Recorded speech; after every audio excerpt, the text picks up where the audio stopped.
दोस्तों, अंतरिक्ष के बारे में जब भी कोई बात होती है ना, तो उसमें आपको सौरमंडल तथा ब्लैक होल जैसी चीजें सुनने को मिल जाती हैं। सन 1916 में ब्लैक होल को खोए जाने के बाद इंसानों का इसके प्रति रुझान होना स्वाभाविक है।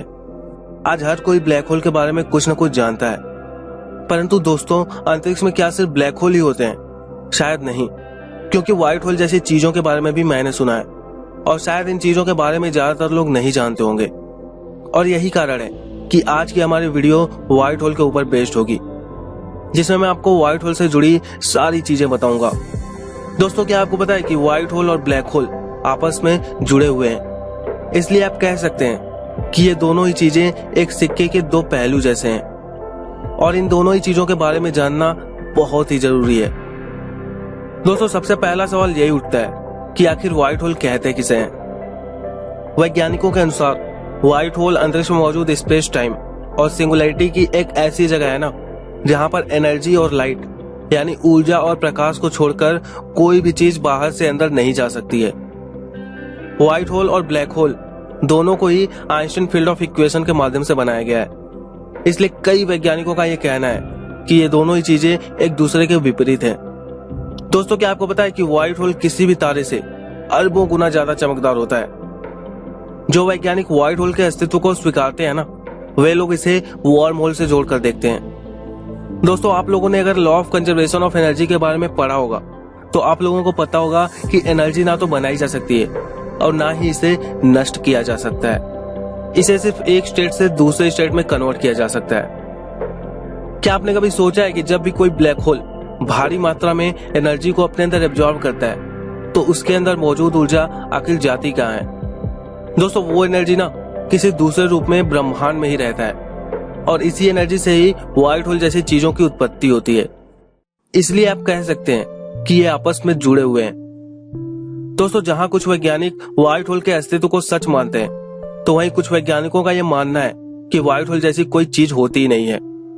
हालांकि हमने ऊपर ही व्हाइट होल के अस्तित्व के बारे में चर्चा किया है, जो कि एक अनुमान मात्र है। अभी तक व्हाइट होल की उत्पत्ति के बारे में किसी को कोई सटीक जानकारी नहीं है। कुछ वैज्ञानिकों का यह कहना है कि अगर व्हाइट होल ब्लैक होल से बनता है और इसका विपरीत है, तो हमें यह भी मानना होगा कि ये ब्लैक होल के विपरीत एनर्जी को एक जगह केंद्रित करके सितारों और आकाशगंगाओं को अपने अंदर से बाहर निकालता है।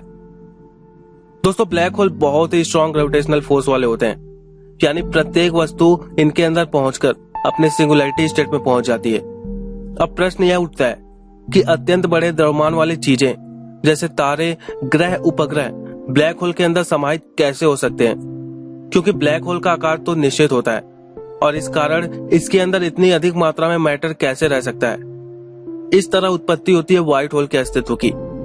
विज्ञान के अनुसार व्हाइट होल ब्लैक होल का दूसरा हिस्सा है, जो एक वार्म होल से जुड़े होते हैं। मीन्स, जिस तरह ब्लैक होल के इवेंट होरिजन में कोई भी वस्तु पहुंचने के बाद वापस नहीं आती ना, ठीक उसी तरह व्हाइट होल के इवेंट होरिजन के अंदर कोई भी चीज घुस नहीं सकती है। इसके अतिरिक्त व्हाइट होल प्रत्येक वस्तु को बाहर निकालता है और ब्लैक होल प्रत्येक वस्तु को अपने अंदर खींच लेता है।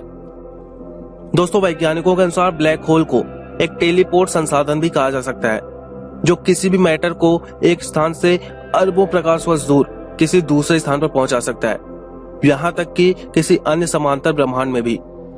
दोस्तों, क्या आपने कभी सोचा है कि यह व्हाइट होल आखिर ब्लैक होल से किस तरह डिफरेंट है? ब्लैक होल अपने आसपास मौजूद हर एक चीज को समाहित कर लेता है। ये एक तरह से वैक्यूम क्लीनर की तरह है, जो कि एनर्जी, लाइट और चीजों को अपने अंदर सोख लेती है। इसके अंदर से किसी भी चीज का निकलना इम्पॉसिबल है। दोस्तों, प्रकाश तक भी इससे बच नहीं पाते हैं, इसलिए देखने में ये काले रंग का दिखता है। और वैज्ञानिकों के अनुसार हमारी आकाशगंगा में एक ब्लैक होल मौजूद है। अब बात करते हैं व्हाइट होल की, जो कि ब्लैक होल के ठीक विपरीत है। इसके अंदर कोई भी चीज प्रवेश नहीं कर सकती है, इसलिए इसके आसपास मौजूद जितनी भी चीजें हैं ना, ये व्हाइट होल से हमेशा रिपल यानी विकर्षित होते रहते हैं। और दोस्तों, इसके अंदर से प्रकाश और ऊर्जा बाहर निकलती रहती है। इसकी वजह से यह देखने में काफी चमकीला दिखता है। क्या आपको पता है कि ये अपने अंदर से उन सितारों और आकाशगंगाओं को भी बाहर निकलता रहता है, जो कि ब्लैक होल के द्वारा एब्जॉर्ब किया गया था। इसलिए यह भी माना जाता है कि जो भी चीज ब्लैक होल के अंदर जाती है ना, वो चीज व्हाइट होल के माध्यम से बाहर भी निकलती है। हालांकि इसके बारे में वैज्ञानिकों को अभी काफी चीजें क्लियर नहीं है, लेकिन आने वाले समय में वैज्ञानिकों को लगता है कि हमें कई जगहों पर व्हाइट होल देखने को मिल सकते हैं, जो कि ब्रह्मांड के रहस्यों को सुलझाने में काफी मददगार साबित होंगे। दोस्तों, अगर वीडियो अच्छी लगी हो तो इसे लाइक करें और अपने दोस्तों के साथ शेयर जरूर करें।